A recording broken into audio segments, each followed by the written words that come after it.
know, it's always good to be invited to speak in the church, but it's even better to be invited back. The verses that were read by Caroline set the stage, prepare the way for the gift of the Holy Spirit promised by Jesus. Last week we saw the book of Acts start off with a Jesus ascended into heaven to be with God the Father, and the disciples were able to witness this amazing event. Next week, we'll get into the coming of the Holy Spirit, which will be absolutely incredible. It is actually Pentecost Sunday in the church calendar, and I want to encourage you all to come.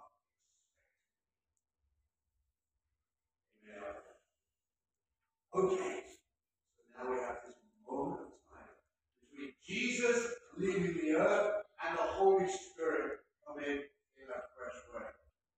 So the question is, what were the disciples supposed to do during this time? I mean, organize a game of mahjong?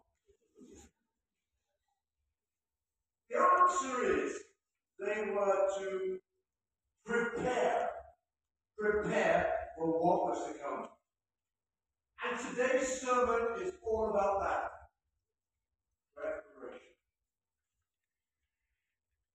Often the difference between good and bad leadership is exactly that. Preparation. Between these two miraculous stories, the going of Jesus and the coming of the Holy Spirit, we have verses 12 to 26 of Acts chapter 1. Let's be honest, some of us may be tempted to simply brush over this, or even consider it dull when compared to Ascension or Pentecost. However, it is a supernaturally inspired Word of God, and I believe that God has got something for us in this passage. If you remember last week, I emphasized, you might say over-emphasized Jesus' instruction to wait. I went home and I checked. I mentioned the word wait no less than 67 times.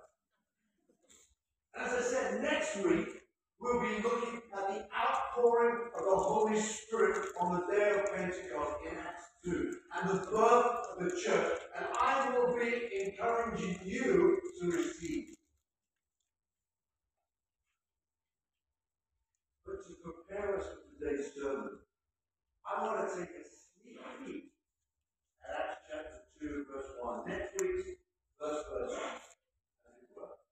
In Acts 2, we read, when the day of Pentecost,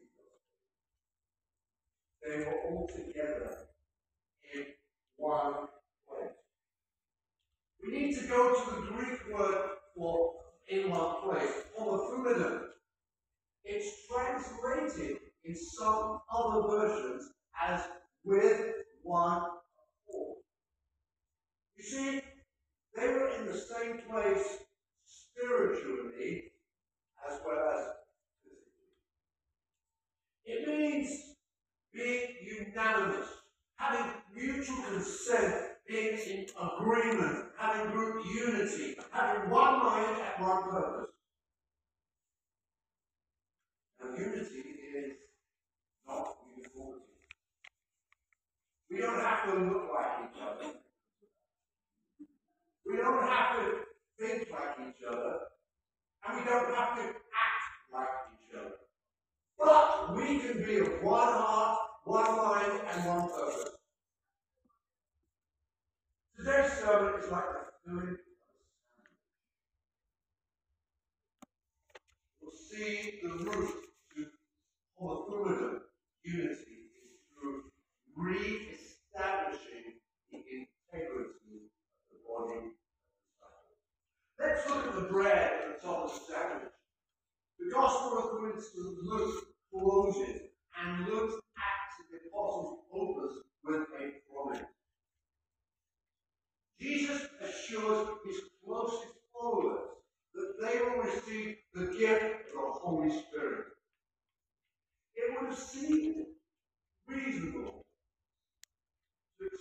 this awaited event to have occurred at the very beginning of the book.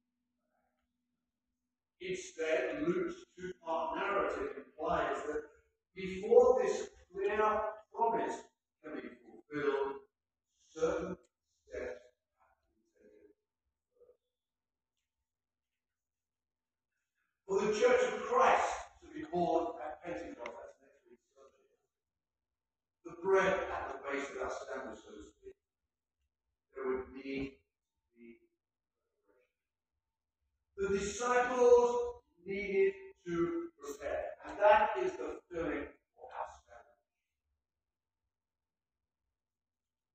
Listen, MIC, if I can be serious for a moment. I believe that God has got something special in store for this church. I've known you for almost 40 years. God has been so good to you. But as we look at what the apostles did, as God was about to do something special through them, let us challenge ourselves to do these steps, to take these steps as well. In this passage, the disciples of Jesus were about to experience something truly amazing by the power of God's Holy Spirit. God had something special in store for them. Well, let's see first, as part of their preparation, that firstly, the disciples prayed for the promise of God. Reverend Paul already has talked about the centrality of prayer. We talked about the promise of God last week. Remember, we read in Acts 1:4 that Jesus told them to wait for the Father's promise. The promise was found in verse 5 when Jesus said, "For John baptized with water, but you will be baptized with the Holy Spirit." The Father promised that he would do wonderful things to his people, and Jesus reminded the apostles of this promise. So what did they do? They prayed. Look at this passage again. Then the apostles returned to Jerusalem from the hill called the Mount of Olives, a Sabbath day walk from the city. When they arrived, they went upstairs to the room where they were staying. First, we see that they are staying somewhere on the Mount of Olives, which is an elevated ridge east of the city of Jerusalem. I know some of you have been there. So they were probably staying in a village on the Mount of Olives. Then they go into Jerusalem and they gather in upstairs room. Where it gets exciting. We see the 11 apostles' names, one by one. But notice Judas was missing. We also read that the apostles are joined by some women, including Mary, Jesus' mother, and the brothers of Jesus. But notice what they are doing. They are praying. Verse 14 says, they were all continually united in prayer. Church, they needed prayer, and we need prayer. If we want to see the promises of God fulfilled in this church, we need to pray. If we want to see God do something special in this church, we need to pray. If we want to see the Holy Spirit of God at work in this church, we need to pray. And notice, the passage says they were united in prayer. If we want to experience unity like never before, we need to pray. Elsewhere in the New Testament, 1 Thessalonians 5:17, it says, pray. In he says, devote yourselves to prayer. James says, doesn't he, the prayer of a righteous person is powerful. Church, we must be about prayer. The disciples prayed and God blessed them. May we also pray to our Father. May we seek His will, His work, His power, and His unity in our lives and in our church.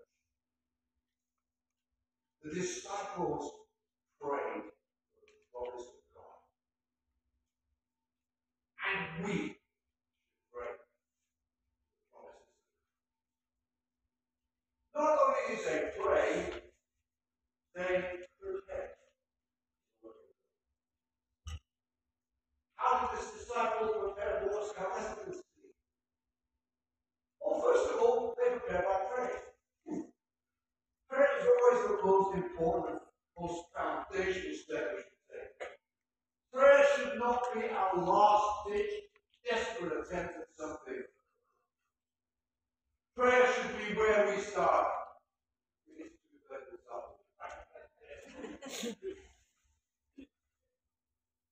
However, prayer is not the only step they took to prepare. They knew the importance of leadership. And so they also prepared by replacing Judas among the 12 apostles. I would confess, I'm addicted to a TV program called Traitors. I love it. In it, the contestants are either faithful or traitors. The whole point of the game is about the traitors trying to conceal their identity. If the faithful contestants banish all the traitors, they will share the prize money. But if a traitor makes it to the end, they will steal all. But Judas, one of Jesus' closest followers, became a traitor. It's a problem. You see, Judas was one of the 12 whom Jesus chose to invest in while he was on the earth. However, Judas betrayed Jesus, leading to Jesus' arrest, humiliation, and crucifixion. Judas was so disturbed by his own betrayal that he killed himself. And so, the apostles sought to replace him. But it begs the question, why did Jesus be one of the 12? Why did Judas betray Jesus? And it is Peter that steps up to the position of spokesman, who explains that Judas' betrayal and untimely demise were both prophesied in Scriptures. In this way, Peter takes on a role as an interpreter of Scripture in the light of contemporary reality. A role which has been held nearly exclusively by Jesus in this gospel. Moreover, Peter's interpretation of Judas' betrayal assures that his treachery was not a kink in Jesus' mission, but a positive. Judas could not be a roadblock or a detour in God's plan, but God had already chosen those men. Peter concludes that Scripture similarly foresaw that another would take Jesus' place. I find it rather ironic that Peter, the denier, denied Jesus 3 times, assumes the leadership role, the role of spokesman on Judas the traitor. It reminds me of a sermon I had the privilege to preach here. I think it was actually 3 years ago this month. I preached a sermon here on John 21 about the restoration of Peter. I mentioned then that though it looked as if John's gospel had ended at the end of chapter 20,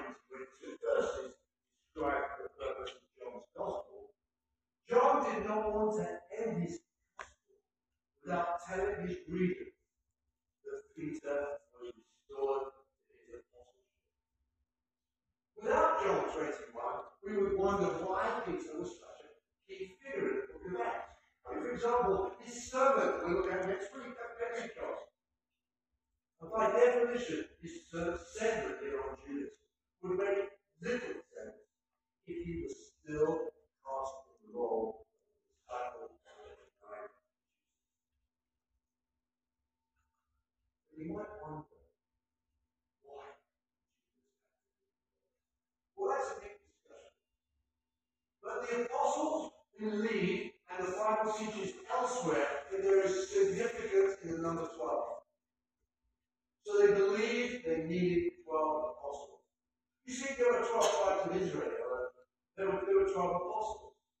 Jesus even told the apostles that they would sit upon the 12 thrones to judge the people of Israel. But how did Jesus make 12 disciples? You know, in Luke's Gospel, Jesus had handpicked the 12. Here in Acts, Peter determined that Judas' replacement would come from a small group of believers who had been witnesses to the earliest days of Jesus' ministry as well as his resurrection. So we read in with two individuals who are put forward as the following: Joseph and the Father. Curiously, such a Bible account, we hear nothing else about either of these individuals. Notice what Peter said in verse 22. It is necessary that one become a witness with us of his resurrection. Remember that Jesus said back in verse 8, you will be my witness. The apostles believed that Jesus had wanted another to replace Judas who could give a first-hand witness to the life and ministry of Jesus. That's all the ability. This step, in addition to prayer, is what the apostles did to prepare for God's promise. What must we do to prepare for what God has for us? You've done some practical things, right? We can hire staff. We can change structures. We can adjust elements of our worship service. We can advertise. We can improve our digital reach. We can update our facilities and more. That stuff is important, and you've done all that stuff. However, that is not the most important way that we can prepare ourselves. Much more important than any of that, we should prepare ourselves with godliness, humility. We should put godly leaders in place. We should stamp out sin and selfishness. We should forsake gossip and negativity. We should spend an enormous amount of time in prayer. We should not think of doing things the way we've always done them. But we should do whatever it takes to develop disciples right here and all over the world. We must not look inwardly. Rather, we must look upwardly. MIC. If we expect God to work among us, we must prepare. We must prepare for what He wants to do through us. The apostles prepared for what was to come. We prepare as well. Finally, the disciples trusted in God. We see this primarily in this strange passage about the trust in God. Let me read it. Then they cast lots for them, and the lot fell to Matthias, and he was added to the 11. Recognizing the importance of leadership, how would we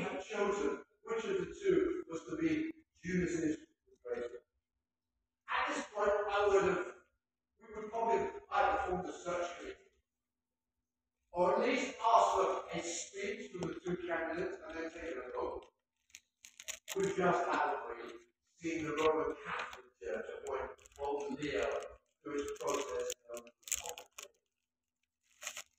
in contrast, this early congregation turns firstly to prayer, and then to casting lots.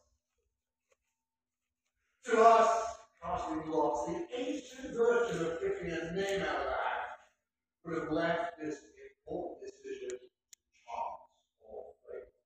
I suspect you may be thinking that this method of making a godly decision may seem strange. After all, casting lots was surely the equivalent of rolling dice, drawing straws, or picking a number 1 to 10. To be honest, as somebody who's never even purchased a lot, I think but for the ancient Jews, you need to listen to this. This was a way to assure that God would have ultimate choice. Beyond human control, the casting of lots left the decision completely up. Now let me explain. This was not uncommon for the people of God prior to the coming of the Holy Spirit. You see, we've got the Holy Spirit now amongst us. But Acts chapter 1 comes before Acts chapter 2. And we see that this idea of casting lots was present elsewhere in the Bible. I want to show you what the Bible says in Joshua 18:6. When you have written a description of the 7th portion of the land and brought it to me, I will cast lots for you here in the presence of the Lord. Leviticus 6:8 tells us that Aaron, the priest of Israel, during the time of Moses, cast lots at the direction of the Lord concerning how. Proverbs 16:33 says the lot is cast over the land, but it's every decision from the Lord. Every decision from the Lord. You see, before the coming of the Spirit, the casting of lots was not seen merely as a chance. Rather, it was used as one of the ways that God's will was revealed to his people. So the apostles, knowing the importance of leadership, trusted in this system and trusted that God would reveal his will to them, and they trusted in his will. With God's choice of it. 11, 12.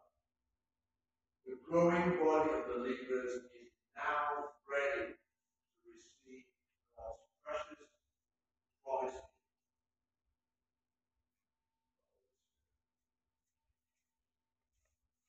Preparation. As we draw to a conclusion in my speech, there is much about God's will that we already know right. We know he wants us to be his witnesses. We know we are to love him, love others. We know that we are to develop disciples. We know that we are to be humble, godly, and sacrificial. We know that we are to pursue holiness and flee sin. We know that we are to fight for unity in our church. We know all these realities about the Word of God. But the million-dollar question today is this: do we trust in the will of God? Do we believe that God will be faithful to us when we are faithful to him in his will? In addition to all that we already know about God's will, we also have God's will.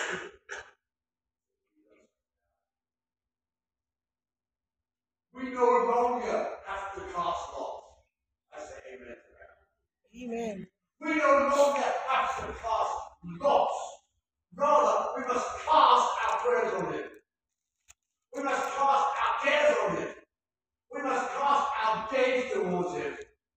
And we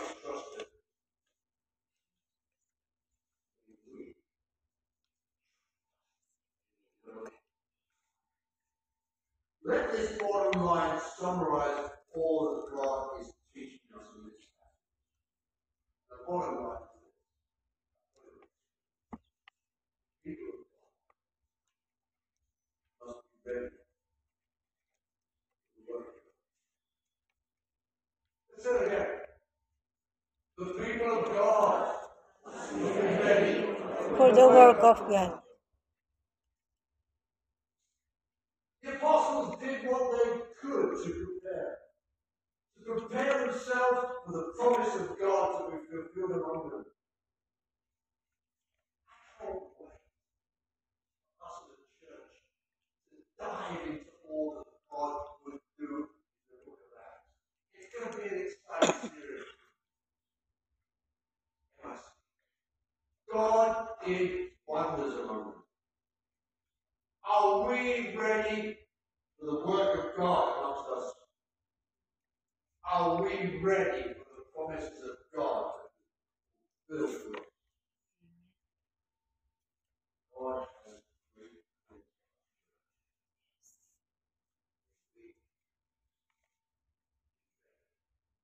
Not stand up to pray.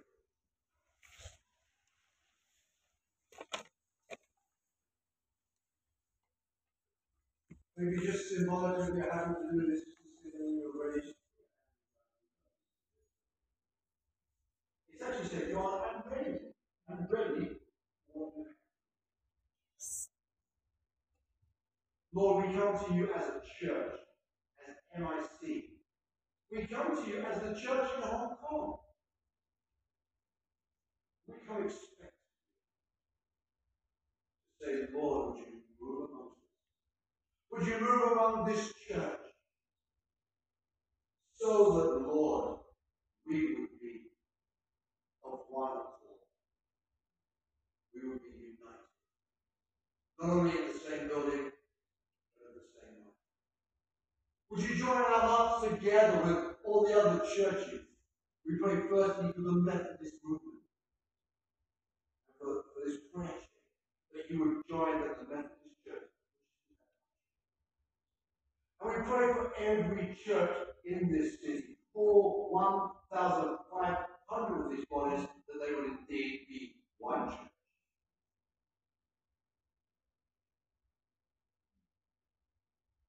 Lord, I offer you today my life.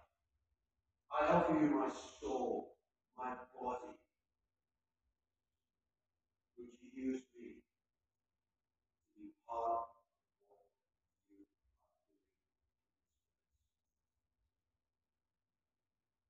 And Lord, we pray with expectation for all that you're about to do in this church, in our city.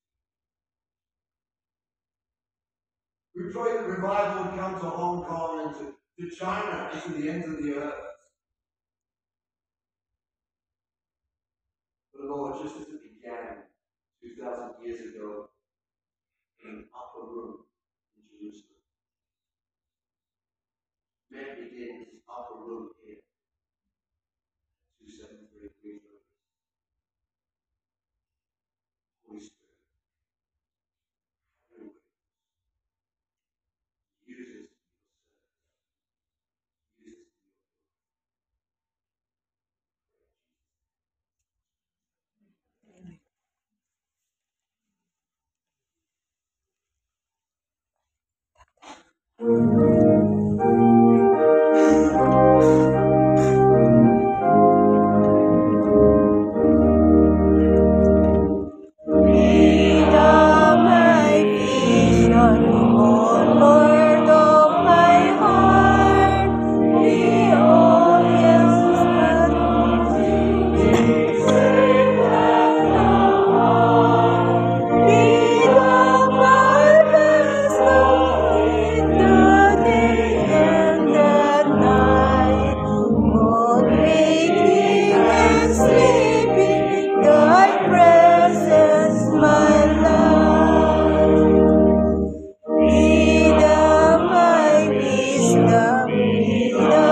Let's begin standing.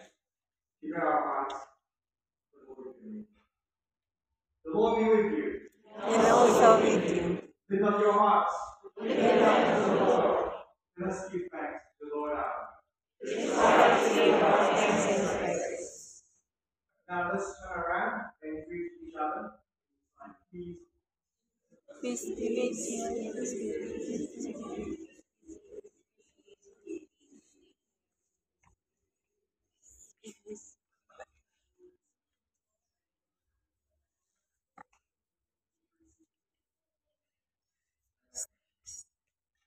It is indeed right.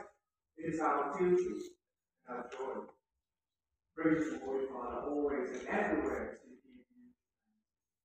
In the beginning, your Spirit swept across the face of the waters, bringing order and beauty out of chaos. You formed us in your image and breathed into us the breath of life. So we turn away from you. Your love remains steadfast. You sent your only Son, Jesus Christ, to the Savior of the world. At his baptism in Jordan, he was anointed by your Spirit, revealed as your beloved Son. In the power of the Spirit, he was sent to preach good news to the poor, to proclaim release to the captives and the recovery of sight to the blind, to set at liberty those who are oppressed, and to announce that the time had come when you would save your people, sharing our human nature, he died on the cross, raised again in glory. He lives forever to pray. By the gift of the Spirit, whom you have sent in his name, you bring to completion the work of your Son, leading us in faith, leading us into all truth, making us a people for your praise, and giving us power